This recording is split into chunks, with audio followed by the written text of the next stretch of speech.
Assalamualaikum warahmatullahi wabarakatuh. Bismillahirrahmanirrahim. Alhamdulillahi rabbil alamin, wassalatu wassalamu ala asyrafil anbiya'i wal mursalin wa ala alihi wa sahbihi ajma'in. Rabbi shrah li sadri wa yassir li amri wahlul 'uqdatam min lisani yafqahu qawli. Allahumma aftah 'alaina hikmatak wa anshur 'alaina min khaza'in rahmatika ya arhamar rahimin. Amma ba'd. Baik. Alhamdulillah, kita akan sambung hadis yang ke-19 daripada Abi Al-Abbas Abdullah bin Abbas radhiyallahu anhuma berkata, kuntu khalfan nabi sallallahu alaihi wasallam yawman faqala ya ghulam inni uallimuka kalimatin ihfazillaha yahfazka ihfazillaha tajidhu tujahaka idza sa'alta fas'alillah وإذا استعنت فاستعن بالله واعلم أن الأمة لو اجتمعت على أن ينفعوك بشيء لم ينفعوك إلا بشيء قد كتبه الله لك وإن اجتمعوا على أن يضروك بشيء لم يضروك إلا بشيء قد كتبه الله عليك رفعت الأقلام وجفت الصحف رواه الترمذي وقال حديث حسن صحيح. وفي رواية غير الترمذي احفظ الله تجده أمامك تعرف إلى الله في الرخاء يعرفك في الشدة واعلم أن ما أخطأك لم يكن ليصيبك وما أصابك لم يكن ليخطئك واعلم أن النصر مع الصبر وأن الفرج مع الكرب وأن مع العسر يسرا. طيب, maksudnya daripada Ibn Abbas, ada kata apa? Pada suatu hari aku berada di belakang Nabi sallallahu alaihi wasallam, lalu baginda bersabda, wahai anak. Nabi katakan hai ghulam. Ghulam ini daripada umur kecil sehingga sinil buluh, sampai dia cukup umur. Jadi waktu itu Ibn Abbas masih kecil. Kata, hai anak, aku akan mengajarmu beberapa perkataan, iaitu peliharalah Allah, nescaya dia memeliharamu. Peliharalah Allah, nescaya engkau dapatinya di hadapanmu. Apabila engkau meminta, maka mintalah kepada Allah, dan apabila engkau memohon pertolongan, maka pohonlah pertolongan itu dengan Allah Subhanahu wa taala. Yakni jagalah Allah. Allah suruh kita buat apa saja yang daripada benda yang disuruh, suruh tinggalkan perkara yang dilarang, maka inilah peliharalah Allah. Jagalah apa yang telah tak bertanggungjawabkan ke atas kita sebagai mukallaf. Dan bila meminta kepada Allah, nak meminta sesuatu, mintalah kepada Allah secara langsung. Minta pertolongan, apa-apa saja permintaan, maka mintalah secara langsung daripada Allah Subhanahu wa taala. Dan ketahuilah, sesungguhnya suatu umat kalau mereka berkumpul untuk memberi manfaat kepada engkau dengan sesuatu, tidaklah mereka dapat memberikannya kepada engkau kecuali dengan sesuatu yang sudah dituliskannya oleh Allah atas engkau. Dan jika mereka berkumpul untuk membahayakan engkau dengan sesuatu, tidaklah mereka dapat membahayakan engkau kecuali dengan sesuatu yang sudah dituliskannya oleh Allah atas engkau. Dan diangkatkan segala pena dan telah keringlah pula segala buku. Diriwayatkan oleh At-Tirmizi dan katanya hadis ini hasan sahih. Ini beriman juga dengan al-qada' wal qadar. Kita telah belajar al-qada' wal qadar. Bahawa apa yang telah ditetapkan oleh Allah Subhanahu wa taala ia pasti berlaku, tak ada siapa boleh halang daripada perkara tersebut berlaku. Dan kalau Allah tak takdirkan ia berlaku, tak ada siapa boleh takdirkan ataupun pastikan ia berlaku kepada kita, melainkan apa yang telah Allah tulis. Dan pada riwayat selain At-Tirmizi, dia ada menyebut, peliharalah Allah, nescaya engkau dapati Allah di hadapan engkau. Kenalilah Allah pada masa lapang, nescaya dia mengenali engkau pada masa susah. Dan ketahuilah, sesungguhnya apa-apa yang ditakdirkan tidak datang kepada engkau, tidaklah ia kena pada engkau, tetapi apa yang kena pada engkau tidaklah tersalah kena pada engkau. Dan ketahuilah, sesungguhnya kemenangan itu berserta kesabaran, dan sesungguhnya kemenangan itu tiba selepas kesusahan, dan sesungguhnya bersama kesusahan itu ada kesenangan. Maka berimanlah dengan Allah dengan sebenar-benarnya, terutamanya dalam bab qada dan qadar. Kalau Allah dah tulis kepada kita dan kita yakin kepada Allah, apa yang kita lakukan adalah perkara yang memenuhi apa yang telah diperintahkan oleh Allah Subhanahu wa taala. Sesungguhnya Allah tidak menzalimi hamba-hambanya. Pasti ia berlaku bertepatan dengan takdir yang telah ditulis kepada kita. Dan setiap benda yang kita lakukan mestilah ada padanya kesabaran, bersabar dalam sesuatu perkara, dalam semua keadaan. Dan dalam kesenangan itu, kesenangan akan datang selepas kesusahan. Maknanya kita kena berusaha. Fa inna ma'al usri yusra. Allah ulang 2 kali, semuanya pada kesusahan itu ada kesenangan. Ini kita bersusah-susah belajar untuk satu semester, bukan untuk mendapatkan, untuk memastikan kita dapat A dalam sesuatu subjek, tapi untuk memastikan kita faham apa yang dipelajari dan boleh tatbik benda tersebut, boleh implementasi perkara tersebut selepas daripada waktu kita belajar. Bukan semata-mata untuk mendapatkan keputusan yang cemerlang. Itu adalah exam oriented. Kita berpaksikan kepada examination, peperiksaan semata-mata. Tapi untuk Allah Subhanahu wa taala, belajar itu susah. Apa yang kita lakukan ini susah. Nak datang ke masjid ini susah. Nak menghadiri majlis-majlis macam ni susah. Apa-apa saja perkara yang kena kepada agama hari ini menjadi kesusahan dan akan disusahkan. Dan juga menjadi tugas syaitan untuk menyusahkan keadaan tersebut. Macam-macam alasan dia bagi supaya kita ikut. Tapi sesungguhnya pada kesusahan yang kita lalui tersebut, dengan kesusahan yang kita belajar, terutamanya dalam pelajaran agama, apa-apa saja pelajaran lain, insya-Allah satu hari akan menjadi perkara yang bahagia, yang menyeronokkan kita. Hadis riwayat Al-Imam At-Tirmizi dan Al-Imam Ahmad. Biografi Abdullah bin Abbas radhiyallahu anhuma, namanya Abdullah bin Abbas ibn Abdul Muttalib ibn Hashim, kunyah adalah Abul Abbas. Dan beliau merupakan sepupu kepada Rasulullah sallallahu alaihi wasallam. Ibunya bernama Lubabah bin Al-Harith Al-Hilali, dan Ibnu Abbas telah lahir 3 tahun sebelum berlakunya hijrah dari kota Mekah. Ini dia muda, ketika Nabi wafat dia masih muda lagi. Beliau dikenali sebagai tinta ataupun dakwah ataupun lautan disebabkan ilmunya yang begitu luas. Antara sifatnya ialah ketajaman dalam berfikir. Seorang yang faqih, faqih di dalam agama, mempunyai lidah yang fasih. Ini adalah disebabkan berkat doa Rasulullah sallallahu alaihi wasallam kepadanya. Kerana Nabi pernah doa kepada Ibn Abbas agar beliau menjadi seorang yang faqih dan mengetahui akan takwilan dalam agama, yakni maknanya tafsiran.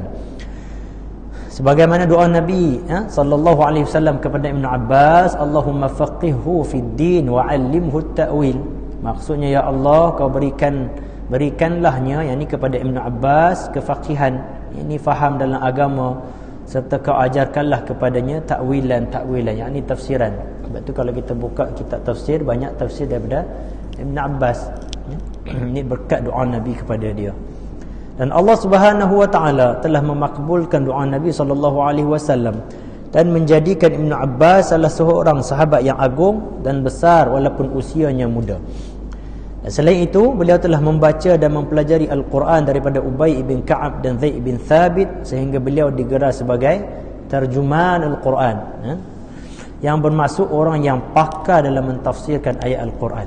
Itu gelaran yang diberi kepadanya, terjuman Al-Quran, orang yang memang terror dalam bab tafsir Quran. Telah berkata Abdullah bin Mas'ud, sebaik-baik orang yang menafsirkan Al-Quran ialah Abdullah bin Abbas. Di samping itu, Ibn Abbas merupakan seorang yang pakar dalam bidang tafsir Al-Quran, sehingga dinisbahkan kepada beliau sebuah kitab tafsir yang dikenali sebagai Tanwirul Miqbas fi Tafsir Ibn Abbas. Kita tak pernah jumpa, tapi kita boleh cari, kan? Dan kitab ini menghimpunkan tafsiran-tafsiran ayat Al-Quran dan pendapat-pendapat daripada Abdullah bin Abbas. Umar bin Al-Khattab telah memasukkannya, ni ambil Ibn Abbas masuk dalam majlis syura di zamannya, ke dalam majlis, walaupun usianya masih kecil, dan meminta bantuan dengan ilmunya yang luas dan akalnya yang besar. Dan ini menunjukkan akan tahap keilmuan yang dihormati oleh para sahabat besar yang lain tanpa melihat kepada usia. Ini kemampuannya, yang juga kita belajar daripada hadis dulu. Siapa pernah belajar Al-Quran wa Sunnah, badkhal Al-Quran wa Sunnah, dalam bab al-jarh wa ta'dil, dalam bab tahammul wal adab, kan?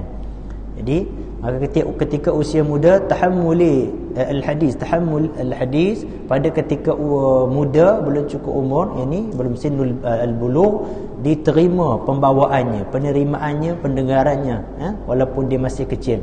Hanya keadaannya untuk al-adab, yakni dia nak menyampaikan semula hadis perlu tunggu cukup umur. Kalau masih ingat.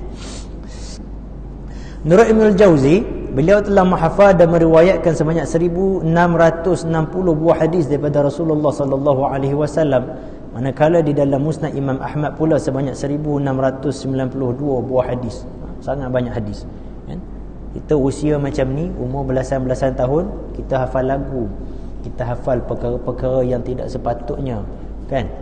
Kita tak berusaha kepada untuk menghafal benda-benda macam ni, hafal Al-Quran, hafal hadis dan sebagainya. Antara kelebihan dan pujian terhadap Ibn Abbas sebagaimana yang dikhabarkan oleh para sahabat dan generasi yang sempat bersama beliau, antaranya Abdullah bin Mas'ud berkata, sebaik-baik orang yang menafsirkan Al-Quran adalah Abdullah bin Abbas.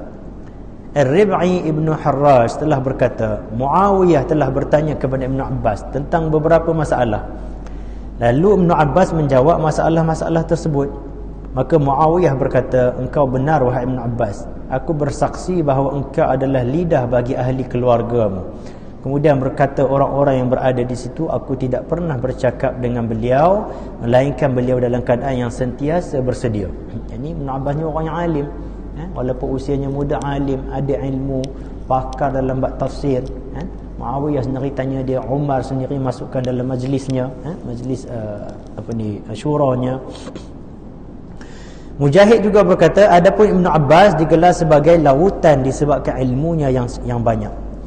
Ibn al-Hanafiyah berkata, sesungguhnya Ibn Abbas adalah tinta kepada umat ini. Tawus telah berkata, aku tidak pernah melihat orang yang betul-betul menjaga larangan-larangan Allah Subhanahu wa taala daripada Ibn Abbas. Ini terbuktilah, memang sahabat-sahabat yang rapat dengan Nabi dan juga berkat daripada doa Nabi, mereka jadi orang yang sangat hebat. Al-Dhahhak pernah berkata, aku tidak pernah melihat sebuah rumah yang penuh dengan roti, daging dan ilmu berbanding rumah Ibn Abbas. Ketika kewafatan Rasulullah sallallahu alaihi wasallam, ini Ibn Abbas baru sahaja masuk usia baligh. Maka Nabi wafat, Ibn Abbas masih lagi remaja, muda. Sinul bulugh, baru masuk cukup aqil baligh. Dan beliau telah wafat di Taif pada tahun 68 Hijrah. Walaupun terdapat khilaf dalam menentukan tarikh kewafatan Ibn Abbas. Dan jenazahnya telah disolatkan oleh Muhammad bin Al-Hanafiyah, dan Muhammad menggelar Ibn Abbas sebagai seorang Rabbani bagi umat ini. Dikatakan, ini qila, ini disebut dalam kitab Siyar A'lamun Nubala, ketika Ibn Abbas wafat telah datang seekor burung putih, dan burung tersebut telah masuk ke dalam kain kafannya. Kemudian terdengar daripada kuburnya ayat Al-Quran, yang tidak diketahui siapa yang membacakan ayat Al-Quran tersebut. Ayat dibaca adalah, ya ayyatuhan nafsul mutmainnah irji'i ila rabbiki radiyatan mardiyah fadkhuli fi ibadi wadkhuli jannati. Maksudnya, wahai orang-orang yang mempunyai jiwa yang sentiasa tenang, tetap dengan kepercayaan dan bawaan baiknya, kembalilah kepada Tuhanmu dengan keadaan engkau berpuas hati. Yakni dengan segala nikmat yang diberikan, lagi diradai di sisi Tuhanmu, serta masuklah engkau dalam kumpulan hamba-hambaku yang berbahagia, dan masuklah ke dalam syurgaku. Ini disebut dalam kitab Siyar A'lamun Nubala. Keistimewaan hadis ini, sebahagian ulama berkata, saya merenung hadis ini dan menelitinya sehingga menyebabkan saya terkejut dan hampir pingsan. Kerana di sini ada peringatan yang besar kepada kita, iaitu apa? Nasihat Nabi sendiri kepada Ibn Abbas, suruh kita ni jaga apa? Jaga Allah. Ni jaga apa saja yang Allah perintahkan. Allah perintah kita buat, Allah larang kita jangan buat. Allah suruh buat gini, kita buat. Allah kata buat amar ma'ruf, kita buat. Allah kata nahi mungkar, kita buat, kan? Bertepatan dengan apa saja yang Allah perintahkan kepada kita, kan? Dan beriman kepada al-qada' wal qadar, maka apa yang telah dituliskan kepada kita maka ia pasti berlaku. Ia pertepatan yang kita belajar dulu dalam maratibul qadar. Kalau kita masih ingat, iaitu al-ilmu wal kitabatu wal masyiatu wal khalq. Pertama, beriman kepada al-qada' wal qadar, bahawa ilmu Allah Subhanahu wa taala meliputi segala-galanya. Ilmu Allah daripada awal sehingga akhirnya. Kita tidak ada ilmu tersebut. Ilmu itu hanya kepada Allah Subhanahu wa taala, tidak limited, kan? Kemudian al-kitabah, dengan ilmunya Allah menulis di lauh mahfuz, takdir semua manusia, yang disebut dalam hadis riwayat Muslim, kataba maqadirul khalaiq bi 50,000 sanah qabla an yakhluqa as-samawati wal ard wa kana 'arshuhu 'ala al-ma'. Dan Allah telah menulis takdir manusia sebelum kejadian langit dan bumi 50,000 tahun sebelum itu. Ini sebelum Allah ciptakan langit dan bumi 50,000 tahun di sisi Allah Subhanahu wa taala, sebelum diciptakan langit dan bumi Allah telah tulis takdir manusia. Kan? Dan arasy Tuhan di atas air. Sudah disebut oleh Dr. Ma'ad minggu lepas. Maka Allah telah tulis takdir kita. Kan? Dalam al-kitabah, dalam marati ataupun martabat al-qadar. Kemudian al-masyiah. Al-masyiah adalah restu ataupun campur tangan daripada Allah Subhanahu wa taala dalam sesuatu perbuatan ataupun takdir, minta maaf. Maka Allah yang merestukan perkara tersebut boleh berlaku, terhasil, maka sebab itulah ia berlaku seperti mana yang telah ditakdirkan. Mungkin kita tengok yang nombor 4 dulu, itu al-khalq. Setiap perbuatan, apa saja yang kita nak buat, contohnya makan, perbuatan makan diciptakan oleh Allah. Maka sebab itu kita ada proses yang namanya makan, minum. Kita nak makan sesuatu benda, maka kita pun ke kafe dan kita beli sesuatu untuk kita makan. Kalau takdirnya kita dapat makan makanan tersebut, maka perkara itu telah ada masyiah, telah dibenarkan oleh Allah Subhanahu wa taala, ia berlaku untuk kita, sebab itu kita dapat makan.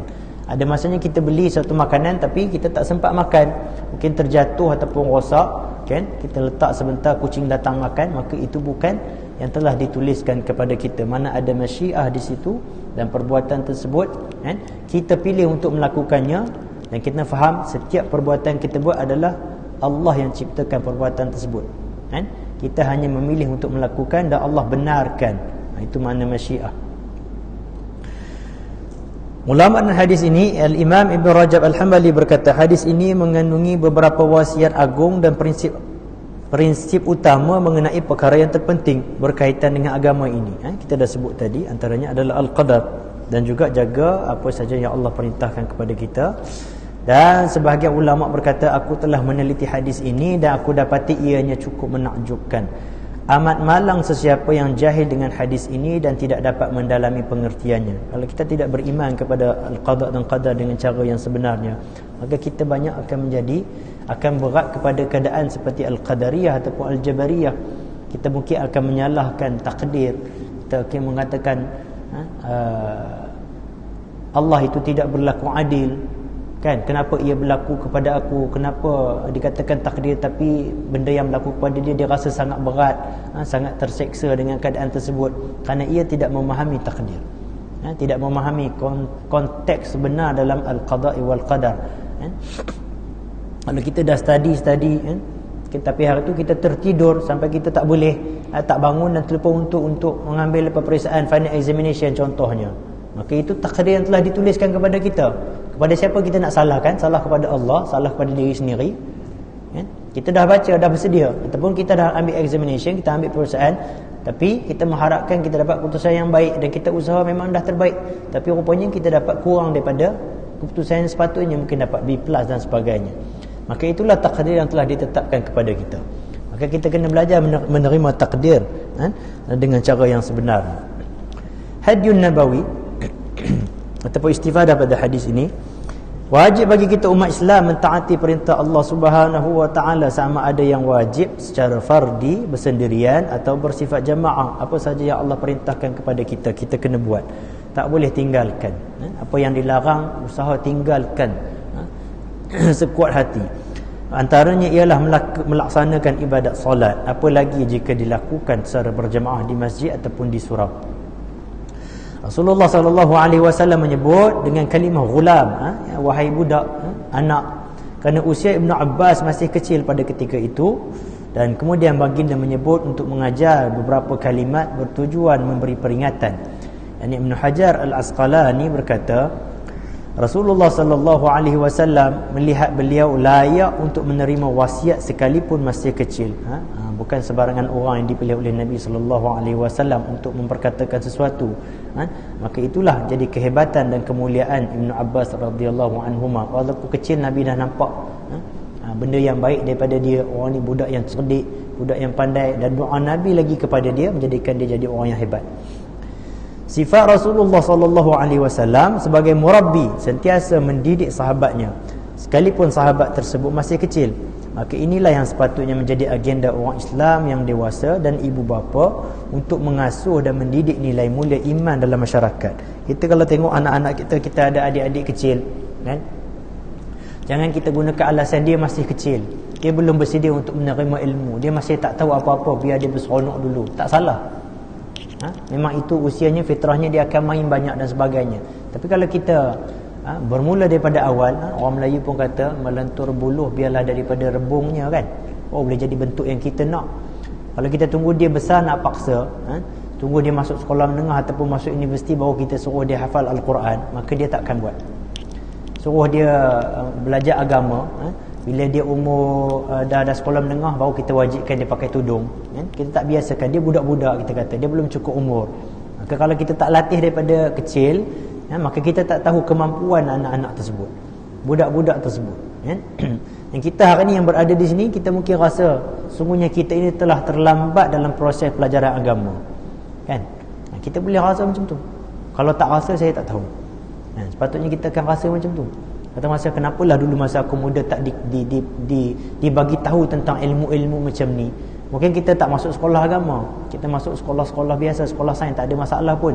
Tapi mengapa suasana ataupun bi'ah di sekeliling kita tidak membawa kepada kita suka kepada perkara tersebut? Apatah lagi walau waktu kecil, kalau dia pergi nursery, masuk tadika, masuk sekolah rendah, kita biarkan dia main sebanyak mungkin.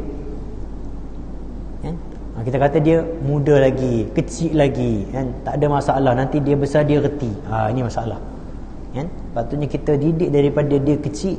Nampak macam membebankan, tapi itulah sebenarnya cara yang kita perlu lakukan. Kalau tidak, ia akan jadi berat pada umur dia besar bila kita suruh dia buat, sebab dia tak biasakan benda tersebut, kan? Cuba nilai kita hari ni, kalau disuruh kita belum lagi hafiz Quran, kalau disuruh kita hafal sesuatu surah, suratul Baqarah contohnya 3 juzuk, kita dah rasa buka-buka 3 juzuk kita dah jadi putus asa. Kita kata tak ada masa, kita rasa kita terbeban, kita rasa macam-macam alasan kita cuba bagi, kan? Tapi kalau kita dah suruh daripada kecil, kita dah paksa dia buat, itulah dilakukan oleh orang-orang di negara Arab sana, umur sekolah rendah, dah suruh hafal Quran dulu. Itulah juga cara-cara imam-imam yang hebat, kan? Dia hafal Quran dulu, kemudian dia hafal hadis, kemudian baru dia teruskan belajar benda perkara-perkara lain.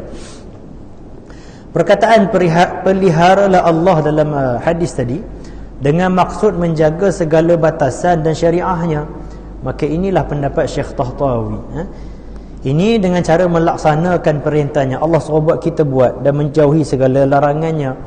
Seorang lelaki yang soleh berusia melebihi 120 tahun tetapi mempunyai kekuatan dan kecergasan seperti usia 20 tahun. Bila ditanya, jawabnya, aku memelihara syariat Allah sejak kecil lagi, maka Allah memeliharaku sehingga aku tua. Ini kita akan dapat lihat insya-Allah dalam masa 1 bulan lagi. Bila Ramadan sampai, kita kena solat tarawih, kan? Minggu pertama insya-Allah kita muda-muda ni semangat kuat, kan? 30 rakaat pun boleh, 60 pun boleh lagi. Masuk minggu kedua, tinggal soft depan, tinggal tua-tua je, pakcik-pakcik je, kan? Semua akan bercuti nanti ni. Tengok sendiri kat masjid kita, kan? Bolehkah kita istiqamah duduk di hadapan sekali, kan? Ataupun kita kalah dengan pakcik yang dah tua-tua kerana dia biasakan istiqamah dalam perkara ini daripada dia kecil, kan? Ikhlaskan diri kepada Allah Subhanahu Wa Taala. Kita masuk minggu kedua, minggu ketiga, kan? Iman nak bangun lepas solat rakaat yang ke-11-11an tu, kita dah mula mengeliat, dah mula rasa bila nak habis, mula kira-kira berapa lagi baki, kan? Ini masalah kita. Tapi kita tengok orang depan kita bangun, tua dah 60-70, bangun lagi. Apa rahsianya? Inilah rahsianya. Dia menjaga hak Allah, maka Allah jaga dia. Allah bagi kekuatan kepada dia, kemampuan pada dia untuk buat apa yang Allah suruh. Kita muda-muda lagi, kita dah kalah. Kalau solat tarawih kita kalah, maka ditakuti kita takkan mampu nak melawan Dajjal yang akan datang. berperang bersama-sama dengan Imam Mahdi dan Isa alaihissalam, maka kita pasti tak mampu. Ya? Sebab kita lemah. Nak menunaikan salat yang 20 rakaat pun kita macam-macam alasan. Kita cari lagi masjid yang buat 8, kan? Cari lagi masjid yang buat 8, yang ada murah lagi. Itu yang kita utamakan. Kalau 20 lambat. Baru 20 rakaat, tak sampai 2 jam pun. Kita nak berdiri di hadapan Allah, mengikhlaskan diri, menunjukkan ketakwaan kita, kita tak mampu. Tapi kalau dalam perkara lain, kita boleh buat. Kita jaga hak Allah, Allah jaga hak kita, tapi kita tak jaga. Kita boleh main bola berjam-jam. Kita boleh bersiar-siar, istirahat di mana-mana, kan? Pergi ke shopping mall, berjam-jam kita boleh buat. Kita pergi piknik ke sungai, ke tepi laut, 5-6 jam kita boleh, kan? Kita tak rasa pun membuang masa, kita rasa enjoy. Tapi kalau benda kepada Allah, maka membuatkan nanti bila kita, kalau sekarang ini kita lemah, maka bila kita tua, pasti kita tak mampu nak solat macam pakcik tadi, macam orang-orang yang tua tadi. Di antara sebesar-besar perkara yang wajib dipelihara daripada larangan Allah ialah lidah dan juga kemaluan. Kena jaga perkara ini, kita dah sebut daripada sebelum ini, kan? Maka sebaik-baiknya adalah falyaqul khairan aw liyasmut. Nak cakap benda yang baik, kalau tak ada benda yang baik nak cakap, diam, kan? Dan kemaluan kita jagalah daripada melakukan terjebak kepada perkara-perkara yang diharamkan. Dalam hadis daripada Abi Hurairah daripada Nabi sallallahu alaihi wasallam, Nabi bersabda, man hafiza ma baina lahyaihi ay lisanahu wa ma baina rijlaihi dhamintu lahul jannah. Sesiapa yang memelihara antara dua rahangnya, yakni lidahnya, yakni mulutnya untuk berkata-kata, dan antara dua pahanya, yakni kemaluannya, siapa yang jaga dua benda ini, Nabi sebut dalam hadis, nescaya aku jamin baginya syurga. Hadis riwayat Al-Imam Al-Hakim dan Tirmizi. Jadi berusahalah kita untuk jaga dua keadaan ini, dua perkara ini. Anjuran baginda sallallahu alaihi wasallam kepada sahabatnya supaya bergantung harap kepada Allah dan memohon pertolongan dengannya, inilah yang sepatutnya menjadi amalan umat Islam selaras dengan konsep firman Allah, iyyaka na'budu wa iyyaka nasta'in. Ini yang selalu ditekankan oleh Dr. Ma'ad dalam kuliah dia, kan? Engkaulah sahaja ya Allah yang kami sembah, dan kepada Engkaulah sahaja kami memohon pertolongan. Surah Al-Fatihah. Dan Al-Hafiz Ibn Hajar berkata, Nabi SAW seolah-olah memberi peringatan kepada manusia, terutama kepada orang saleh, yang mereka akan terdedah dengan musibah dan ujian, kan?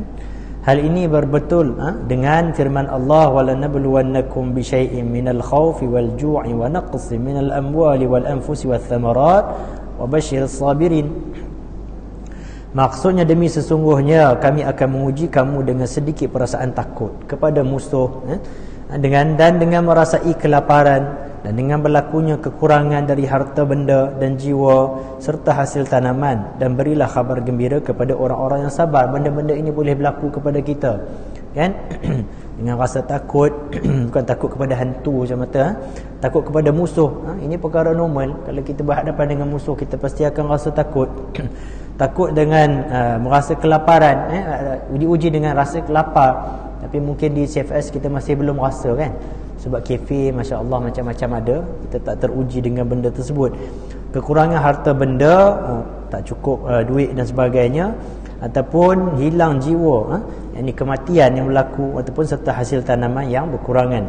Maka bergembiralah orang-orang yang sabar. Berita gembira kepada orang-orang yang sabar. Maka kita kena usaha sabar sekuat hati dalam semua perkara yang mungkin berlaku kepada kita, iaitu beriman dengan qada dan qadar. Pada hakikat yang sebenar, makhluk dan sesiapa pun tidak boleh memberi manfaat dan mudarat terhadap seseorang kecuali dengan izin Allah Subhanahu wa taala. Kalau telah ditakdirkan kepada kita ia berlaku, maka ia pasti berlaku, tak ada siapa boleh halang. Kalau tidak ditakdirkan ia berlaku, maka ia pasti takkan berlaku, walaupun orang nak buat juga perkara tersebut kepada kita. Yakinlah kepada Allah Subhanahu wa taala. Sabar artinya bertahan menempuh sesuatu yang sukar. Sabar yang terpuji adalah sabar dalam mengerjakan ketaatan kepada Allah Subhanahu wa taala, sabar dalam menjauhi segala maksiat, dan sabar di atas segala takdirnya. Belajar sabar dalam mengerjakan ibadah. Nak buat solat nampak senang 5 waktu, tapi sangat susah. Sangat berat. Kita boleh buat solat, alhamdulillah kita boleh jaga solat, tapi dalam mengerjakan solat tersebut kita pastikan adakah elemen-elemennya sempurna, wuduknya betul, hakikat solat kita tu ada khusyuk ataupun tidak, apa yang kita ucapkan daripada perkara-perkara rukun solat itu, tamakninah dan segalanya, adakah bertepatan dengan hadis-hadisnya, kan? Adakah solat itu bagi kesan kepada kita dalam kehidupan kita ini. Sabar nak buat satu perkara itu, buat dalam keadaan yang paling baik, maka itu memerlukan kesabaran. Dan sabar di atas segala maksiat, benda yang seronok, maksiat ni bukan hanya zina, maksiat, benda-benda yang bawa kepada perkara yang tidak baik, lara dan sebagainya, maksiatlah tu. Sabar, rasa benda tu seronok nak buat, tahan diri, jangan buat. Ada faedah tak kepada kita? Ada benda baik tak di dalam perkara tersebut? Kita cek dulu, nampakkan dulu benda macam ni, barulah kita teruskan perbuatan tersebut. Kalau ia betul-betul di bawah kategori ma'asi ataupun maksiat, maka sabar untuk tidak untuk mengelaknya, okay? Sabarkan diri, tahan diri, jangan buat, kan? Kemungkinan ia boleh berlaku. Ini adalah ujian Allah kepada kita juga. Kita mungkin tersalah dan terbuat juga perkara-perkara dosa, kan? Maka kita kalau berlaku, bertaubat, selagi boleh bersabar, yakni tahan diri daripada perkara tersebut, maksiat, maka tahan. Kita sekarang di akhir-akhir zaman ini, di hujung-hujung ini, maka perlu lebih lagi kesabaran, sebab banyak sangat benda-benda yang lara daripada handphone kita, daripada komputer kita, internet ini yang paling membuatkan kita rasa tercabar. Maka kena sabar, dan sabar di atas segala takdirnya, yakni qadarnya. Tetapi di antara sifat sabar itu, maka sabar kerana mengerjakan taat dan meninggalkan maksiat adalah sabar yang lebih utama dari sabar di atas segala takdir yang amat susah dan menggelisahkan perasaan. Sabar pada sesuatu yang berlaku kepada kita, buruk ataupun baik, kita terima takdir tersebut. Itu lebih mudah sebenarnya daripada sabar nak melakukan ketaatan kepada Allah, kan? Sabar dalam ketaatan buatkan kita, bolehkah kita istiqamah setiap waktu kita takbir pertama bersama imam? Ini benda yang berat, benda yang perlu kesabaran. Ini kekuatan dalam melakukan perkara tersebut, bukan senang, kan? Kalau kita dah biasa boleh macam tu, kita termis 1-2 solat tidak dapat takbir pertama dengan imam, kita rasa frust, rasa macam Allah terlepas hari ni, rasa rugi, tak seronok, kan? Itu perasaan itu. Maka sabar itu lebih susah daripada sabar dengan ujian-ujian tadi tu, ujian hilang, ujian lapar dan sebagainya. Maka sabar dalam mengerjakan apa yang Allah perintahkan, dan sabar daripada melakukan perkara-perkara maksiat lebih susah daripada sabar ataupun menerima takdir. Dan Abdullah bin Mubarak berkata, siapa yang bersabar, maka alangkah sedikit orang yang mampu bersabar. Abdullah bin Mubarak ni orang yang hebat, kan? Maka dia kata, siapa yang sabar? Susah sebenarnya, sedikit sangat orang yang mampu bersabar. Kita tengok diri sendiri, ada masa kita boleh sabar, banyak masanya kita kurang sabar. Ini manusia, nak bersabar macam mana Nabi sabar, ini memerlukan ketakwaan yang sangat tinggi. Bukan senang-senang boleh capai martabat tersebut. Sabar macam sahabat-sahabat atas didikan daripada Nabi SAW, maka kita kena iqtidak ni, kena follow, kena ikut cara macam tu. Ibn Rajab Al-Hanbali berkata, siapa yang tidak sabar dalam berjihad melawan musuh secara zahir dan batin, nescaya dia akan dikalahkan. Dalam berjihad sekalipun kena sabar, bukan masuk-masuk perang nak bunuh-bunuh orang tertentu, bukan. Sabar, ini susun strategi, kan? Kalau kita hanya buat benda melulu secara kelang kabut, maka mungkin kita masuk dan mati, tak ada apa-apa faedah, tak dapat bunuh musuh-musuh kita.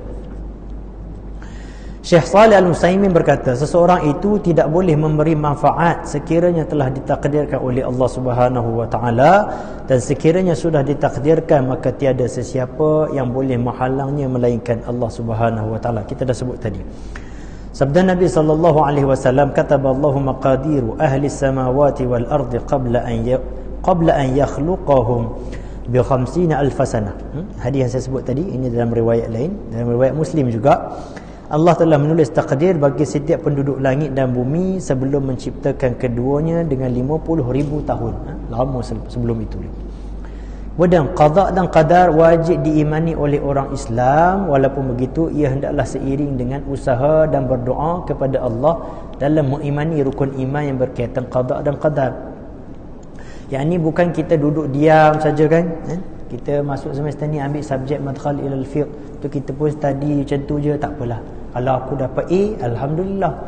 Kalau aku gagal, takdir Allah Taala. Oh, itu salah. Bukan. Kan? Kefahaman tu tak betul.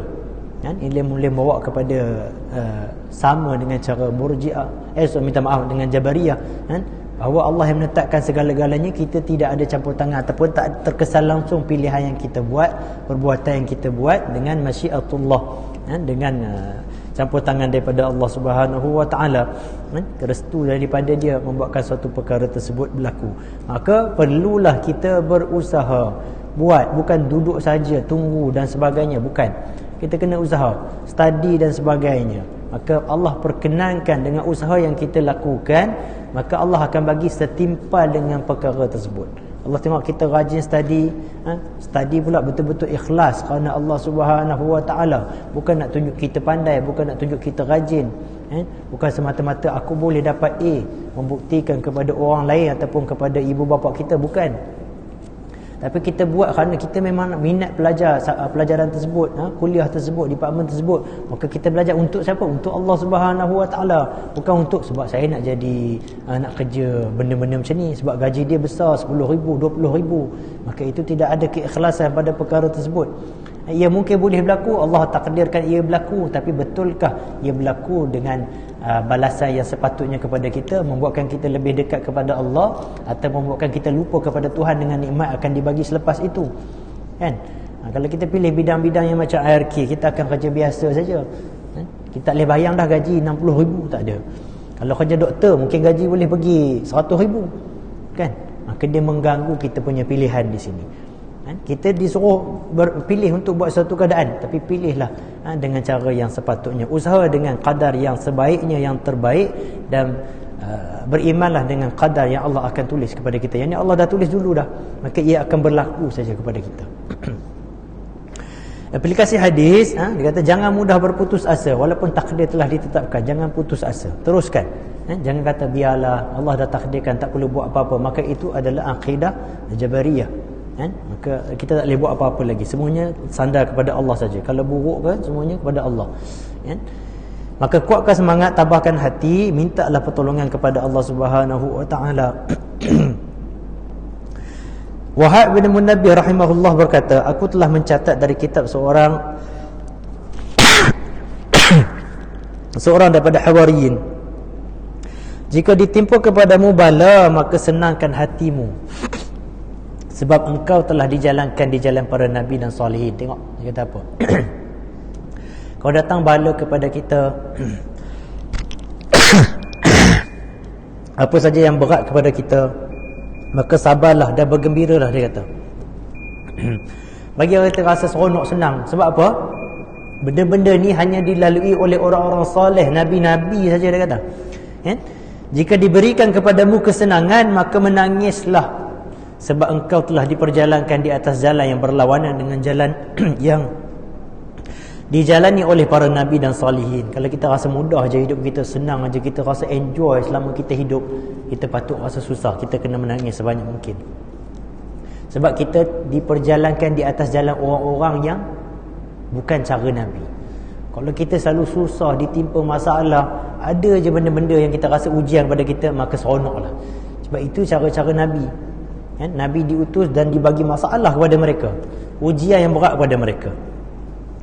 Dan kata lagi, jika ditimpa musibah ataupun kesusahan apapun, bersukarialah dengan hari yang terus berlalu. Bukannya kita ada masalah, faham juga konteks, bukan kita ada masalah tapi bagi tahu orang, oh aku ada masalah berat lah, seronok lah, itu gila. Konteks dia tak betul.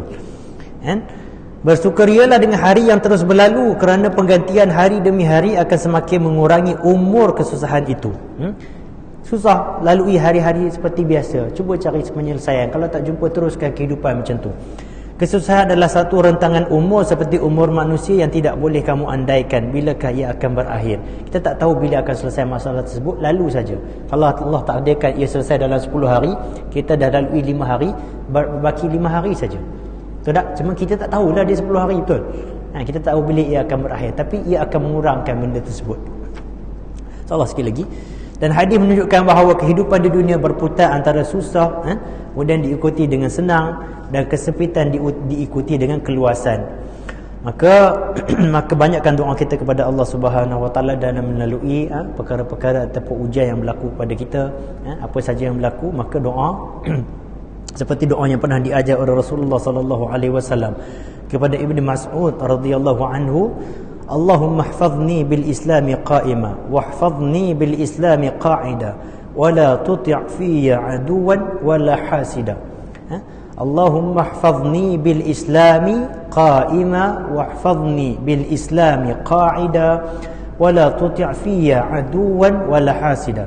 Ya Allah, peliharakanlah ku dengan Islam ketika berdiri, peliharakanlah ku dengan Islam ketika duduk, dan peliharakanlah ku dengan Islam ketika berbaring, dan jangan kamu tundukkan padaku musuh dan orang yang berhasad dengki. Maka doalah banyak-banyak dalam kita mengharungi kehidupan kita ini. Pastinya ada keadaan yang panggil musibah, ataupun bala ataupun ujian kepada kita. Moga Allah bantu kita dalam meneruskan perjalanan hidup kita untuk sampai dan balik kepada Allah Subhanahu Wa Taala. Subhanakallahumma wa bihamdik asyhadu an la ilaha illa anta astaghfiruka wa atubu ilaik. Sallallahu ala sayyidina Muhammad wa ala alihi wa sahbihi wa sallam. Alhamdulillahirabbil alamin. Assalamualaikum warahmatullahi wabarakatuh. Jazakumullahu khair.